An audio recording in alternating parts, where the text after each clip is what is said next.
Chapter 81 excited ओजस्वी। Hostel पहुंचने के बाद ओजस्वी अपने रूम की तरफ जाने लगती है। वह हद से ज्यादा खुश थी, उसकी खुशी का कोई ठिकाना नहीं था। वह जल्द से जल्द अपने दोस्तों के पास पहुंचकर उन्हें सारी बातें शुरू से अंत तक बताना चाहती थी। ओजस्वी जैसे ही रूम में पहुंचती है, श्रेया का हाथ पकड़कर उसे घुमाने लगती है और फिर उसे छोड़ने के बाद माहिरा को तुरंत गले से लगा लेती है।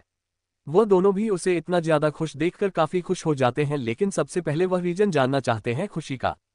श्रेया ओजस्वी को थोड़ा सा शांत कराते हुए बोलती है, इच्छा पूरी कर बता दो कि आखिर हुआ क्या है, इतना ज्यादा खुश क्यों हो तुम, कोई लॉटरी लगी है क्या तुम्हारी? ओजस्वी पर काफी सोचते हुए मुस्कुराते हुए बोलती है, मुझे समझ नहीं आ रहा है कि कैसे कहूँ, कहाँ से शुरू करूँ और कहाँ खत्म करूँ, लेकिन तुम लोग ये जान लो कि कल मेरी जिंदगी का बहुत बड़ा दिन होने वाला है। मैं बहुत ही ज्यादा खुश हूँ।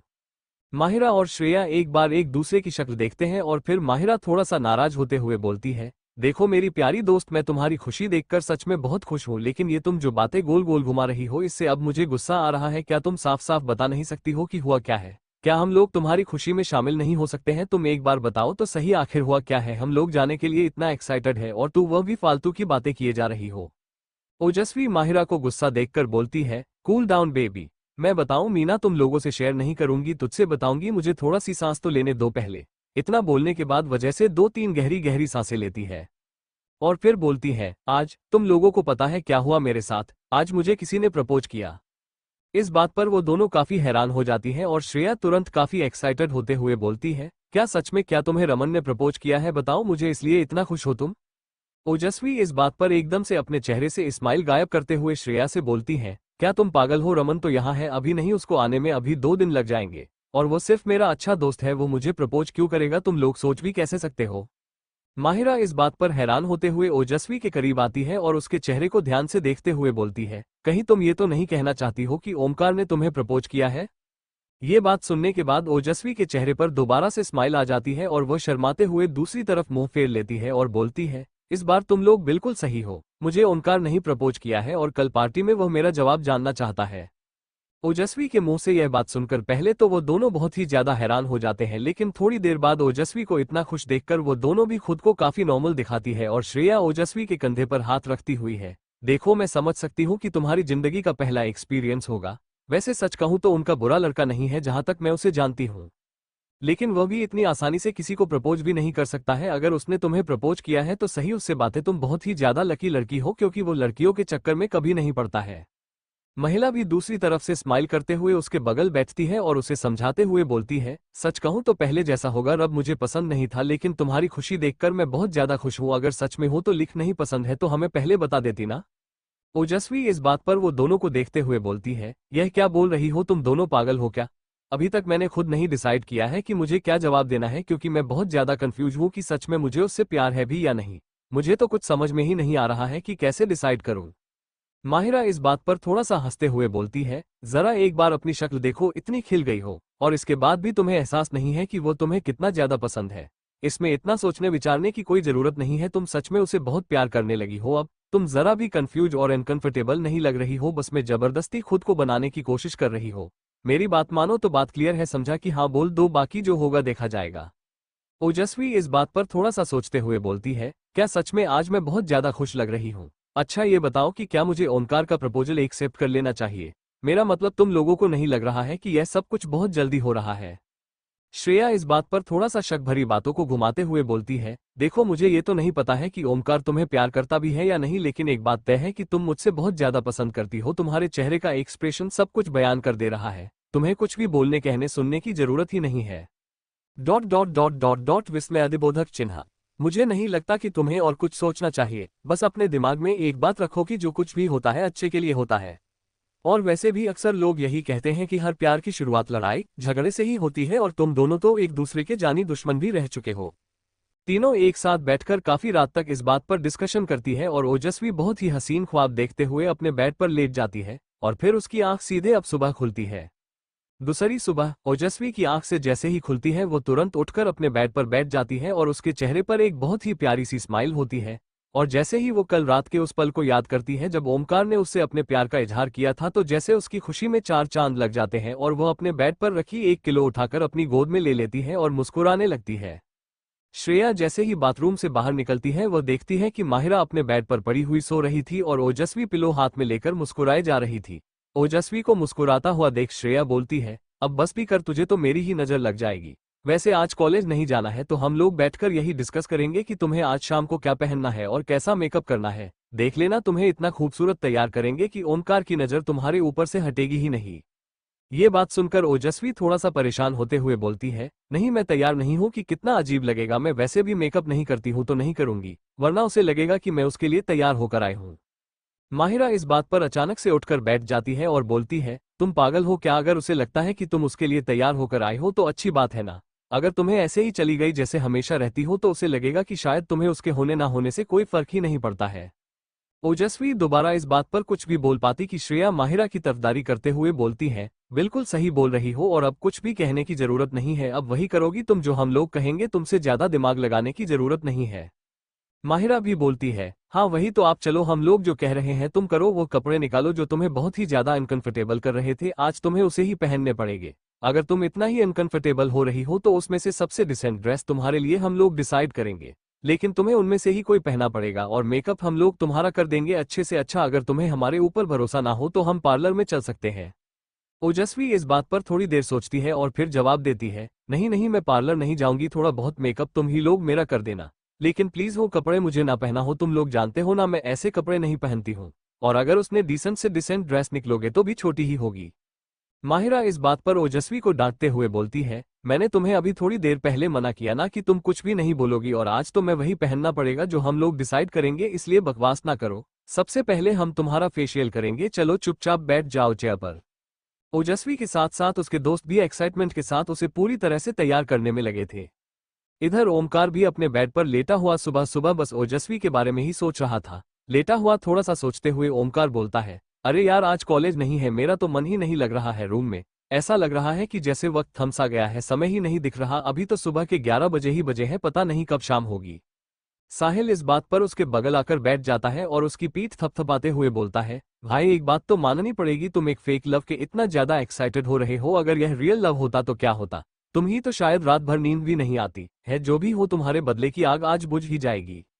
ओमकार भी इस बात पर मुस्कुराकर मुंह फेर लेता है और कोई जवाब नहीं देता। सब वापस से अपने अपने काम में लग जाते हैं। धीरे धीरे पूरा दिन भी गुजर जाता है और शाम हो जाती है। शाम का समय होता है, पार्टी की पूरी तैयारी हो चुकी थी और इधर सब पार्टी में जाने के लिए बहुत ही ज्यादा एक्साइटेड थे। कॉलेज के लगभग सारे स्टूडेंट्स पार्टी में इनवाइट थे। ऐसा लग रहा था कि बहुत दिनों बाद पार्टी एंजॉय करने को मिलेगा। सब अपनी अपनी तैयारियों में लगे हुए थे। गर्ल्स हॉस्टल से भी काफी लड़कियां रेनिका की पार्टी में शामिल होने के लिए तैयार हो रही थी और इधर ओजस्वी की दोस्त तैयार होने के बाद ओजस्वी को तैयार करने में लगी होती है। ओजस्वी ने अपनी सारी ड्रेसेस निकालकर बेड पर रखती थी और उनमें से एक ब्लैक ड्रेस सेलेक्ट की गई। स्लीवलेस ड्रेस ओजस्वी के घुटनों के काफी ऊपर ही खत्म हो जा रही थी। ओजस्वी ऐसे कपड़े तो नहीं पहनती थी, लेकिन आज वो कपड़े पहनकर काफी खुश नजर आ रही थी क्योंकि वो सच में उसका ड्रेस में बहुत ही ज्यादा खूबसूरत लग रही थी। उसने कान में 2 सेटिंग के इयररिंग्स पहन रखी थी जो उसकी खूबसूरती में 4 चांद लगा रही थी। आज ओजस्वी के फेस पर मेकअप होने के बाद उसकी बड़ी बड़ी आंखें और गुलाब की पंखुड़ियों की तरह होंठ खिलकर बाहर आ रहे थे। उस ड्रेस के ऊपर ब्लैक हील पहनने के बाद ओजस्वी और भी ज्यादा खूबसूरत लग रही थी। उसके खुले लंबे काले घने बाल उसे और भी ज्यादा खूबसूरत बना रहे थे। ओजस्वी के तैयार होने के बाद श्रेया और महिला उसे देखकर हैरान रह जाती हैं क्योंकि वो उनकी एक्सपेक्टेशन से भी ज्यादा खूबसूरत लग रही थी उस ड्रेस में। श्रेया उसे देखकर माहिरा से बोलती है, मेरी बात लिख कर ले लो, आज अगर कॉलेज के लड़के से इस तरह के ड्रेस में देखेंगे तो पागल हो जाएंगे। अभी तक तो सबकी नजर उसकी खूबसूरत फेस पर ही पड़ी थी, अब इसके कमाल की फिगर और उसके गोरे रंग पर भी पड़ेगी। देख लेना, आज के बाद इसकी फैन फॉलोइंग बहुत ज्यादा बढ़ने वाली है। ओजस्वी इस बात पर थोड़ा सा परेशान होते हुए बोलती है, बस भी करो यार, नहीं बढ़ानी है मुझे अपनी फैन फॉलोइंग। तुम लोग ये बताओ कि इस ड्रेस में मैं ठीक तो लग रही हूं ना, कुछ ओवर तो नहीं लग रहा है? माहिरा इस बात पर तुरंत जवाब देती है, मेरी बात का यकीन मानो ओमकार तुम्हें इस ड्रेस में देखकर पागल हो जाएगा। वैसे मेरी बात मानो तो तुम ऐसी ही ड्रेस पहना करो, तुम अपनी खूबसूरती छुपाती क्यों? लोग यहाँ खूबसूरत दिखने के लिए क्या कुछ नहीं करते हैं, तुमने तो नेचुरली इतनी अच्छी स्किन और कलर मिला है जिसे तुम हमेशा ढककर और लोगों से छुपा कर रखती हो। सच में अगर तुम्हारे कलर का थोड़ा भी इफेक्ट मेरे स्किन पर होता ना तो मैं तो वो जलवा दिखाती कि कोई सोच भी नहीं सकता था। कुछ ऐसी इस बात पर घड़ी की तरफ तीतर बोलती है, अब बस भी करो, इतनी देर से बात ही हो रही है क्या, एक बार घड़ी की तरफ भी देख लो, रात के 8 बजे हैं, हम लोग अगर लेट हो जाएंगे तो वापस कब आएंगे? ओजस्वी की इस बात पर श्री अभी पलटकर घड़ी की तरफ देखती है और फिर बोलती है, हाँ बिल्कुल सही बोल रही है, मैं भी कब से खिड़की से नीचे देख रही हूँ, लगभग सारी लड़कियां जा चुकी है, हम लोग ही रह गए, चलो चलते हैं। इतना बोलने के बाद बहुत दिनों एक साथ निकल जाते हैं रेनिका के भेजे हुए लोकेशन पर। आगे जानने के लिए सुनते रहिए first year hostel love life story दिल। तो मिलते हैं दोस्तों नेक्स्ट एपिसोड में। हैंड वेविंग चैप्टर 82 ओमकार का बदला। रेनिका की बर्थडे पार्टी में लगभग पूरा कॉलेज इनवाइट था और आया भी था। ओमकार भी अपने दोस्तों के साथ पार्टी में पहुंच चुका था और बहुत ही ज्यादा एक्साइटमेंट के साथ ओजस्वी का इंतजार कर रहा होता है। लगभग पार्टी शुरू हो चुकी थी लेकिन ओजस्वी अभी तक नहीं आई थी। ओमकार के साथ साथ उसके दोस्त और राजवीर भी बहुत देर से गेट की तरफ देख रहा था और ओजस्वी का इंतजार कर रहा था। थोड़ी देर इंतजार करने के बाद सब अपने दोस्तों में बिजी हो जाते हैं और अपने अपने हाथ में एक ड्रिंक की गिलास लेकर इधर उधर घूमने लगते हैं। और फिर थोड़ी देर में ओजस्वी की एंट्री होती है। जैसे ही डोर ओपन होता है सब पलट पलट के दरवाजे की तरफ खींचने लगते हैं। सबसे पहले श्रेया और फिर मैया और उसके बाद और फिर ओजस्वी पर लाइट पड़ती है। ओजस्वी को देखने के बाद तो वहां सब दंग रह जाते हैं, आज वो बला की खूबसूरत लग रही थी। राजवीर के साथ साथ ओमकार और उसके दोस्त बाकी कॉलेज के लड़कों का भी मुंह खुला का खुला रह जाता है। ओजस्वी अपनी नजर झुकाए हुए अपने बालों में हाथ फेरते हुए सोच रही होती है, ओह गॉड, ये लोग मुझे इस तरह क्यों देख रहे हैं जैसे मैं किसी दूसरे ग्रह से आई हूं। मेरी तो जैसे सांसें ही चढ़ रही है, क्या करूं मैं कि यह लोग मेरे ऊपर से नजर हटा ले अपनी। ओजस्वी को देखने के बाद राजवीर के हाथ से धीरे धीरे उसका ग्लास टूटकर नीचे जमीन पर गिर जाता है। तभी सबका ध्यान उसकी तरफ चला जाता है। उस सन्नाटे में अचानक से गिलास टूटने की आवाज से सब राजवीर की ओर ही देखने लगते हैं, लेकिन राजवीर की नजरें अभी भी ओजस्वी पर ही थी। ओजस्वी के लंबे काले काले बाल और ऊपर से उसकी वो ब्लैक ड्रेस उसके गोरे रंग पर चार चांद लगा रही थी। सब ओजस्वी के ऊपर से नजरें तो हटा लेते हैं लेकिन घूम फिर कर बार बार ओजस्वी को ही देख रहे थे। लेकिन यहाँ ओजस्वी की नजरें तो बस ओमकार को ही ढूंढ रही थी। ओमकार की नजर जैसे ही राजवीर पर जाती है वह देखता है कि राजवीर ओजस्वी को ही देखे जा रहा था। ये देखकर तो जैसे उसका खून ही जल जाता है और वह तुरंत बिना देरी किए ओजस्वी के पास जा पहुंचता है। ओमकार जैसे ही ओजस्वी के पास पहुंचता है श्रेया और माहिरा दोनों थोड़े से मजे लेते हुए उसे हेलो बोलते हैं। ओमकार उनके हेलो का जवाब देने के बाद ओजस्वी के पास जाते हुए बोलता है, आज सच में बहुत ज्यादा खूबसूरत लग रही हो, लेकिन मुझे ये बिल्कुल भी अच्छा नहीं लग रहा कि मेरे अलावा भी तुम्हें लड़के बार बार पलट के देख रहे हैं। ओजस्वी इस बात पर थोड़ा सा कंफ्यूज होते हुए ओमकार की तरफ देखती है और फिर बोलती है, क्या मतलब है तुम्हारा, और अगर कोई मुझे देख रहा है तो इसमें मैं क्या कर सकती हूँ या कोई भी क्या ही कर सकता है। अगर तुम्हें अच्छा नहीं लग रहा है तो मैं एक बार रेनिका से मिल लेती हूँ और जल्दी ही वापस चली जाती हूँ। ओमकार इस बात पर थोड़ा सा मुस्कुराता है और फिर ओजस्वी के करीब जाते हुए बोलता है, मैं चाहता हूँ कि तुम पहले मेरे साथ डांस करो और फिर जितनी जल्दी हो सकता है मुझे जवाब दे दो। एक बार तुमने हाँ कह दी और यह बात लोगों को पता चले तो किसी की इतनी औकात नहीं है कि वह तुम्हें नजरें उठाकर देखेगा। फिर मेरी प्रॉब्लम खत्म हो जाएगी और तुम्हें पार्टी से जल्दी जाना भी नहीं पड़ेगा। ओमकार की यह बात सुनकर मुझे भी थोड़ा सा शर्माते हुए अपने आसपास देखने लगती है। ओजस्वी बोलती है, ठीक है लेकिन पहले मुझे बर्थडे गर्ल को विश तो कर लेने दो। इतना बोलने के बाद वह रेनिका की तरफ बढ़ती है। रेणुका उसे तब से नोटिस कर रही थी जब से वो पार्टी में आई थी। आसपास की लड़कियां भी बस उसी के बारे में बात करती नजर आ रही थी। कुछ लड़कियां तो ये भी कह रही थी कि मुझे सच में बहुत खूबसूरत है, इसीलिए ओमकार उसके पीछे पड़ा हुआ है। ये सब सुनने के बाद तो रेनिका का मूड पहले से ही ऑफ हो चुका था, लेकिन वो कर भी क्या सकती थी। मुझे सी उसके पास आती हुए अपने हाथ में लिया एक छोटा सा तोहफा उसकी तरफ बढ़ाती हुई बोलती है, wish you very happy birthday dear, मेरी तरफ से छोटा सा गिफ्ट। रेनिका इस बात पर ना चाहते हुए भी मुस्कुराती है और फिर उसके हाथ से वो गिफ्ट लेकर टेबल पर रख देती है और उसे बोलती है, थैंक यू सो मच यहाँ आने के लिए, मुझे तो लगा था कि तुम आओगी ही नहीं, तुम्हें देखकर तो मेरा दिन ही बन गया आज का। ओजस्वी को उसकी बातें कुछ समझ नहीं आती। ओजस्वी कभी कंफ्यूज होती है कि वो उसे ताना मार रही है या सच में उसके आने से खुश हुई है। खैर वो सारी बातों को इग्नोर करते हुए वापस से अपनी जगह पर आ खड़ी होती है। राजवीर जेसीबी को अकेला देखकर उससे बात करने के लिए आगे बढ़ता ही है कि वो ओमकार चिल्लाते हुए बोलता है, म्यूजिक ऑन करो। इतना बोलने के बाद वह तुरंत ओजस्वी के पास पहुंच जाता है और उसका हाथ पकड़कर उसे एकदम बीच में ले आता है। आसपास के लड़के भी अपनी फ्रेंड गर्लफ्रेंड के साथ डांस करने लगते हैं। रेनिका ये सब देखकर बहुत ज्यादा अपसेट हो जाती है। सनाया रेनिका की पूरी फीलिंग को अच्छी तरीके से समझ रही थी, लेकिन वो कुछ कह भी नहीं सकती थी। आखिर उसकी आंखों के सामने ओमकार किसी और लड़की के साथ डांस कर रहा था, वह भी पूरे कॉलेज के सामने, तो शायद कहने सुनने को कुछ बचा ही नहीं था। ओमकार डांस करते करते जाने कब ओजस्वी की ड्रेस में माइक लगा देता है और उसके हाथ से रिंग भी निकाल लेता है। ओजस्वी इतना ज्यादा खुश होती है, इतना ज्यादा ओमकार भी खुशी होती है कि उसे किसी चीज का एहसास तक नहीं होता। इधर काम हो जाने के बाद ओमकार लकी को अंगूठा दिखाता है। थोड़ी देर डांस करने के बाद सब एक दूसरे से अलग हो जाते हैं और थोड़ी दूर भी हो जाते हैं। ओमकार अपने दोस्तों के साथ दूसरी तरफ चला जाता है और फिर ओजस्वी भी एक ड्रिंक की ग्लास लेकर दूसरी तरफ चली जाती है। श्रेया ओजस्वी से पूछती है कि तुम दोनों सिर्फ चिपक चिपक के डांस ही कर रहे थे या कोई बात भी हुई? क्या कहा तुमने ओमकार से? क्या उसने तुमसे जवाब नहीं मांगा कल के बदले में? ओजस्वी इस बात पर थोड़ा सा सोचते हुए बोलती है, उसने मुझसे जवाब तो मांगा था लेकिन मैं बोलने में जरा भी कंफर्टेबल नहीं थी। ओजस्वी श्रेया से बात कर ही रही होती है कि तभी उसके फोन पर एक मैसेज आता है। ओजस्वी अपने फोन की तरफ देखती है तो ओमकार का मैसेज होता है, जरा अकेले में जाओ और मुझे कॉल करना, मैं जवाब जानना चाहता हूँ। यह मैसेज पढ़ने के बाद ओजस्वी के चेहरे पर एक बहुत ही प्यारी सी स्माइल आ जाती है और वह तुरंत फोन की स्क्रीन श्रेया और माहिरा की तरफ कर देती है। ओमकार का वो मैसेज देखने के बाद वो दोनों तुरंत उसे बाहर जाने के लिए बोल देती है। ओजस्वी भी काफी एक्साइटेड होती है और सीधे बाहर चली जाती है। ओजस्वी जैसे ही बाहर जाती है यहाँ पार्टी में म्यूजिक बंद हो जाता है। सब आपस में बातें करने लगते हैं कि क्या हुआ, म्यूजिक क्यों बंद हो गया। तभी ओजस्वी की कॉल आती है ओमकार को और लकी ओजस्वी की ड्रेस में लगी माइक और साथ में ही ओमकार के फोन से कनेक्ट साउंड ऑन कर देता है। सब एकदम खामोश होकर सोचने लगते हैं कि किसकी रिंगटोन साउंड में सुनाई दे रही है। तभी उनका फोन रिसीव करता है और बोलता है, हाँ बोलो, क्या कहना चाहती हो?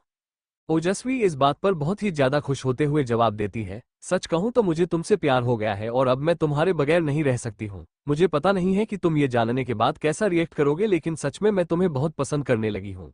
क्या तुम मुझसे एक वादा कर सकते हो कि जिंदगी भर मेरा साथ निभाओगे और कभी भी मुझे छोड़कर नहीं जाओगे? ओजस्वी को इस बात का अंदाजा भी नहीं होता है कि उसका फोन स्पीकर पर साउंड से कनेक्टेड है। उसकी यह बातें पूरा कॉलेज सुन रहा है। ओमकार इस बात पर बोलता है, तुम जहां कहीं भी हो अंदर आ जाओ, मैं तुम्हें यही जवाब दूंगा। इतना बोलने के बाद ओमकार फोन कट कर देता है। ओजस्वी को समझ नहीं आता कि अब कैसा जवाब देना है। श्रेया और माहिरा भी काफी हैरान होते हैं। माहिरा तुरंत समझ जाती है कि शायद ये सब कुछ सोची समझी साजिश थी। श्रेया ओमकार के पास जाते हुए बोलती है, उनका ये सब क्या हो रहा है और यह सारी बातें इस तरह पूरे कॉलेज के सामने लाने की क्या जरूरत थी? ओमकार इस बात पर श्रेया को सीधे शब्दों में बोलता है, तुम दोनों के लिए बेहतर होगा कि इस मामले से दूर रहो। यह मेरा और उसका मामला है, हम दोनों देख लेंगे। इतने भी ही हो जैसे ही अंदर आ जाती है पूरे कॉलेज के स्टूडेंट्स उसे अजीब तरह से देखने लगते हैं और आपस में बातें करने लगते हैं। ओजस्वी काफी कंफ्यूज होती है कि आखिर वो लोग उसे इस तरह क्यों देख रहे हैं। ओजस्वी सीधे ओमकार की तरफ बढ़ती है तभी रेनिका बीच में आ जाती है और ओजस्वी को पीछे की तरफ धक्का मारते हुए बोलती है, मुझे तो पहले से ही तुम पर शक था कि तुम ओमकार पर डोरे डाल रही हो, लेकिन आज तुम्हारी करतूत पूरे कॉलेज के सामने आ गई है। ओजस्वी को अभी भी समझ नहीं आता कि यह सब कुछ क्या चल रहा है। वो एक बार ओमकार की तरफ देखती है जो मुस्कुराकर मुंह फेर लेता है और फिर अपने दोस्तों की तरफ देखती है जो हमदर्दी भरी निगाहों से उसकी तरफ देख रहे होते हैं। ओजस्वी रेनिका से पूछती है, क्या मतलब है तुम्हारा, क्या कहना चाहती हो तुमने खुद मुझे इस पार्टी में इनवाइट किया है, तुम मेरे साथ ऐसे बदतमीजी कैसे कर सकती हो? रेनिका इस बात पर दोबारा बोलती है, अभी तक मैं तुम्हें बर्दाश्त करती हूँ और मैंने इस पार्टी में तुम्हें सिर्फ और सिर्फ ओमकार के कहने से बुलाया, वरना मैं तुम्हें देखना भी पसंद नहीं करती हूँ। और तुम्हारी हिम्मत कैसे हुई ओमकार को प्रपोज करने की औकात देखी है अपनी? ओजस्वी इस बात पर काफी गुस्सा होती है और रेनिका को अपने सामने से हटाते हुए बोलती है, बकवास बंद करो, मैं तुमसे बात ही नहीं करना चाहती हूँ, मुझे ओमकार से बात करनी है। इतना बोलकर हो जैसे ओमकार की तरफ 2 कदम बढ़ती है कि तभी दोबारा से उसे रेनिका रोक लेती है। पूरा कॉलेज सन्नाटे में आ गया था। सब खामोश होकर यही देख रहे थे कि यह सब कुछ क्या हो रहा है और आगे क्या होने वाला है। रेनिका कुछ भी बोल पाती कि ओमकार बीच में बोलता है, आने दो उसे मेरे पास, अभी मेरा जवाब तो बाकी ही है। ओमकार की यह बात सुनकर ओजस्वी काफी कंफ्यूज होती है लेकिन धीरे धीरे कदम ओमकार की तरफ बढ़ाने लगती है। खैर क्या होने वाला था अगला इंटरेस्टिंग एपिसोड, ओमकार ओजस्वी से किस तरह से बदला लेने वाला था, आगे जानने के लिए सुनते रहिए first year hostel love life story. दिल तो मिलते हैं दोस्तों कल सुबह 8 बजे।